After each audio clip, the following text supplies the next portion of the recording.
শুভ সকাল বন্ধুরা, কেমন আছো তোমরা সবাই? আশা করছি তোমরা খুব ভালো আছো আর যে যেখানেই আছো সুস্থ আছো। আমিও বেশ ভালো আছি। এএস ফ্যামিলিতে আজ আরেকটি নতুন ব্লগে তোমাদেরকে অনেক স্বাগত জানাই। আজ হলো 31শে আগস্ট শনিবার আর এখন ঘড়িতে সময় সকাল 6টা বাজে।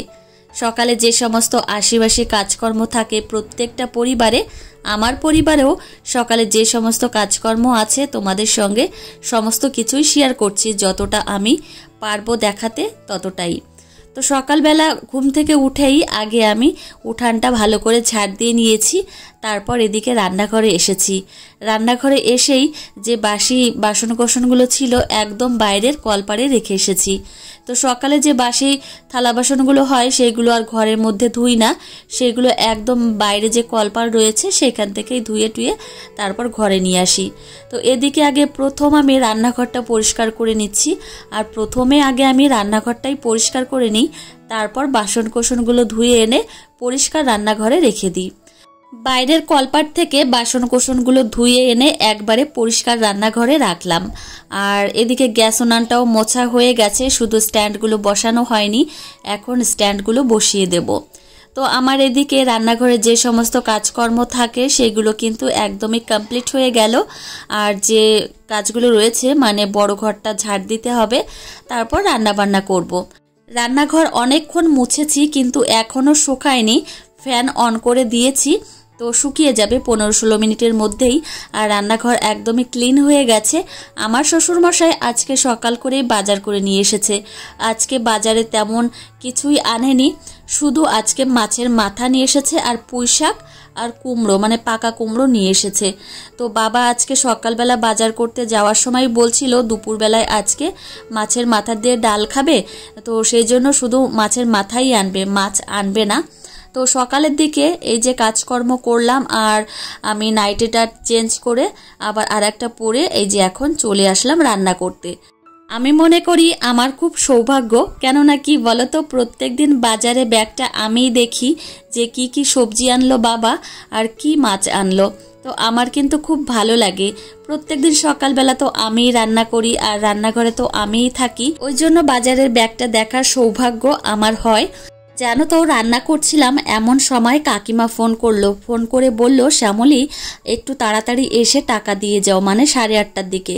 তো আমি বলছি যে কাকিমা আমি তো রান্না করছি আর 3টে রুটি বানানো এখনো বাকি রয়েছে, 3টে রুটি বানিয়ে তারপর আসছি। তো এই যে রুটি বানিয়ে দৌড়াতে দৌড়াতে আসলাম আর কাকিমাকে এই যে টাকা দিয়ে গেলাম।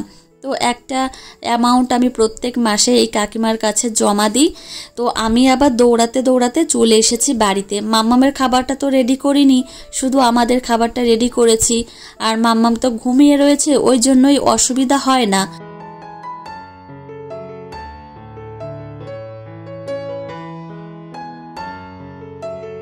আজকে সকালবেলায় মামামকে ওটস অ্যাপেল পরিস রান্না করে খাওয়াবো, তার জন্য এদিকে একটা আপেল খোসা ছাড়িয়ে নিয়েছি আর গ্রেটার দিয়ে আমি গ্রেট করে নিলাম।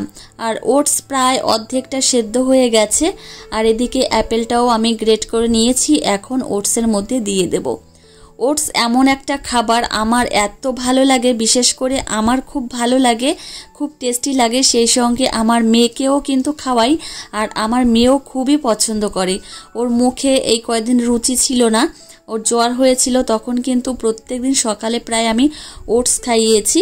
তো একই রকমভাবে না, একটু আলাদা আলাদাভাবে আমি ওটস খাইয়েছি, আর মামাম কিন্তু বেশ ভালো খেয়েছিল। ওটস এমন একটা খাবার, ওটসের মধ্যে প্রচুর পরিমাণে ফাইবার থাকে, আর ওটস এমনভাবে রান্না করে দেবে বাচ্চাদের যাতে বাচ্চাদের ওয়েট কখনোই লস হবে না, বরং ওয়েট আরও গেইন হবে। তো সেইভাবে বাচ্চাদের ওটস খাওয়ালে কিন্তু কোনো অসুবিধাই হবে না। তো এই যে রান্না করা হয়ে গেছে আর এখন আমি এই বোলের মধ্যে রেখে দিচ্ছি। আমার মেয়ে তো এখনও ঘুম থেকে ওঠেনি, কিন্তু ওর খাবারটা এই যে তৈরি করা হয়ে গেছে, আর ঢেকে রাখবো, আস্তে আস্তে ঠান্ডা হয়ে যাবে, তারপর মামামকে খাওয়াবো। তো আমার মাম্মাম ঘুম থেকে উঠে গেছে, আজকে বড্ড দেরি করে ঘুম থেকে উঠেছে। আর তোমাদের দাদাভাই এখন বাজারে চলে যাচ্ছে। প্রত্যেক দিনের আবদার, মেয়ের প্রত্যেক দিনের আবদার থাকে ওর বাপির সঙ্গে এইভাবেই গাড়িতে যাবে। আর সারাদিনে যে কতবার যায় আমি কিন্তু একদমই অধৈর্য হই না। আমার আরও ভালো লাগে যে আমার মেয়ে ওর বাপির সঙ্গে যাচ্ছে, ওর দাদাভাইয়ের সঙ্গে যাচ্ছে বা ওর কাকায়ের সঙ্গে যাচ্ছে। আগে দেখো 8 বছর 9 বছর পুরো বাড়িটা ফাঁকাই ছিল, আর এত পরিমাণে মন খারাপ থাকতো, কান্নাকাটি করতাম শুধু একটা বাচ্চার জন্য। আর এখন আমার মেয়ে যদি আবদার করে বা কোনো কিছু আনন্দ করতে চায় তাহলে আমার কিন্তু এতে কোনো দুঃখ হয় না বা কোনো অধৈর্য হয় না। আমার আরও ভালো লাগে যে না, আমার মেয়েটা আছে জন্য আমার বাড়িটা একদম ভরা থাকে। তো এই হচ্ছে ব্যাপার। আমি যখন বাপের বাড়িতে যাই তখন মামা বাড়িতে থাকে না, তো সেই সময় আমার শ্বশুর শাশুড়ি তোমাদের দাদাভাইয়ের যে কি অবস্থা হয় সেটা না দেখালে হয়তো বুঝতেই পারবে না।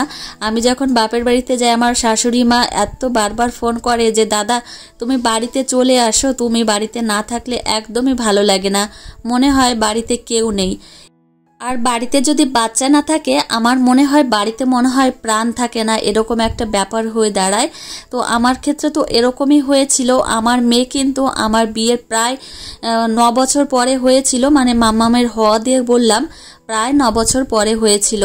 ভাবো তাহলে এতটা বছর আমি কিভাবে কাটিয়েছি, কতটা দুঃখে কষ্টে আমি কাটিয়েছি শুধু এই বাচ্চার জন্যই। তো আমার প্রচণ্ড কষ্ট হয় সেই সমস্ত দিনের কথা ভেবে, কিন্তু এখন আর কষ্ট হয় না। তো এখন মাম্মামকে কাছে পেয়ে গেছি, এখন দিন যে কখন চলে যায় কিছুই টের পাই না। মনে হয় দিনটা যদি আরেকটু বড় হতো তাহলে ভালো হতো, এরকমটাই মনে হয় আমার। তো মাম্মামকে নিয়ে দোতলায় এসেছি আর এখন প্রত্যেক দিনই প্রায় ব্যালকনিতে আসি, আর সত্যি খুব ভালো লাগে ব্যালকনিতে আসলে।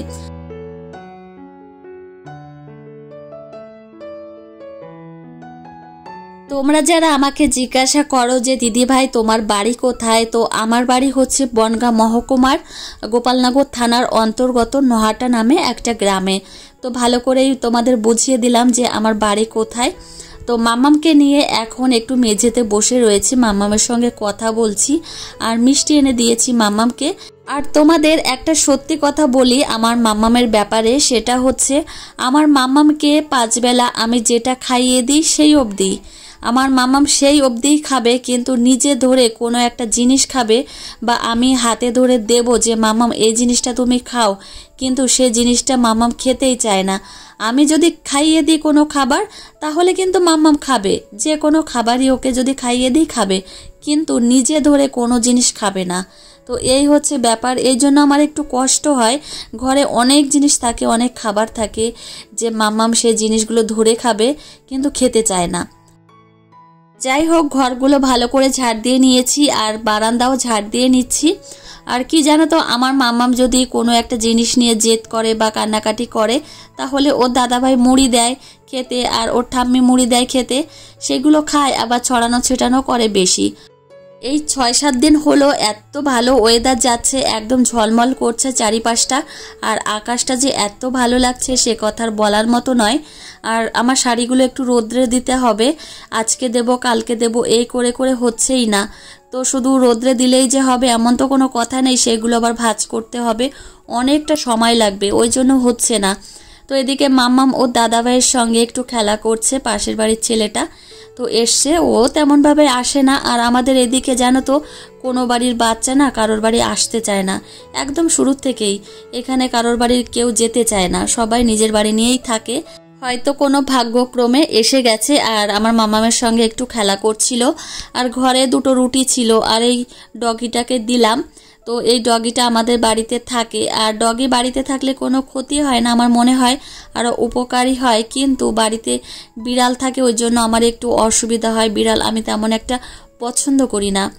আর জল রোদ্রে দিয়েছি আর জলটা ঢেকে দিয়েছি ওড়না দিয়ে, না হলে কি হয় এই যে কুকুর বিড়াল ঘুরে বেড়ায়, পাখিতে যদি পটি করে দেয় খুব সমস্যা হয়, তো ওই জন্য ঢেকে দিই।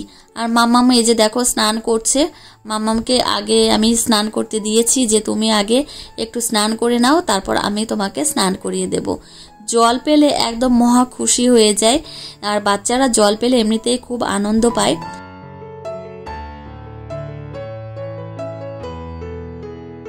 আজকে প্রথমে মাম্মামকে স্নান করিয়েছি, তারপর ওকে রেডি করিয়ে খাটের পর বসিয়ে রেখেছিলাম কটা খাবার দিয়ে। তারপর আমি স্নান করে ঠাকুর পুজো করে নিলাম। আর এখন তুলসী মঞ্চে এসেছি। তুলসী মঞ্চে এসে ঠাকুরের চরণে ফুল দেব।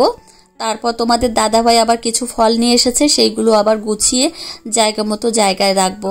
তো একটার পর একটা কাজ কিন্তু করতেই হয়। সংসারে যে কত টুকিটাকি কাজকর্ম থাকে তার কোনো হিসাবই থাকে না। আবার কাউকে বলতে যাও যে কি কাজ করলাম, কিছুই করিনি, সারাদিনে হয়তো বসেই ছিলাম, এরকম একটা ব্যাপার হয়ে যায়।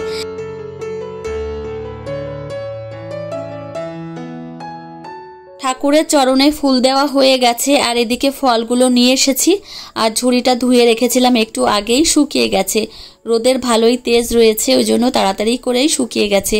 তোমাদের দাদাভাই ফল নিয়ে এসেছে, মৌসম্বি লেবু আর আপেল নিয়ে এসেছে, সেইগুলো এখন এই ঝুড়ির মধ্যেই রেখে দিচ্ছি। মাম্মাম আপেলকে কি বলে জানো তো? আপা বলে। তো আপা মানে আপা বলতে মৌসম্বি লেবুকেও আপা বলে, আবার আপেলকেও আপা বলে। বাইরে বসে ফলগুলো ঝুড়িতে রাখছি আর এদিকে আবার মিস্ত্রিরা এসেছেন। তোমাদের বলেছিলাম যে ব্যালকনিতে কাঁচ লাগাবে, আবার ঘরের মধ্যে একটা জানলা রয়েছে সেখানে আবার কাঁচ লাগাবে। তো সেইগুলো চলে এসেছে, এই যে দেখো এইগুলো নামিয়ে রাখছে আর একটু পরেই কাজ শুরু হবে। আর এই কাজগুলো একটু শীঘ্রই হওয়ার দরকার, কেননা বৃষ্টি হচ্ছে আর ব্যালকনিতে জল জমে যাচ্ছে, জল চলে আসছে, ওই কারণেই একটু তাড়াতাড়ি কাজগুলো শেষ হওয়ার দরকার। তো এই যে দেখো জিনিসগুলো নামিয়ে রাখছে আর কাজও শুরু হবে। তো যাই হোক, এই যে নামিয়ে রেখেছে জিনিসগুলো, যখন কাজগুলো হবে তখন তোমাদের সঙ্গে শেয়ার করব যে কেমন কি লাগালো কাজগুলো।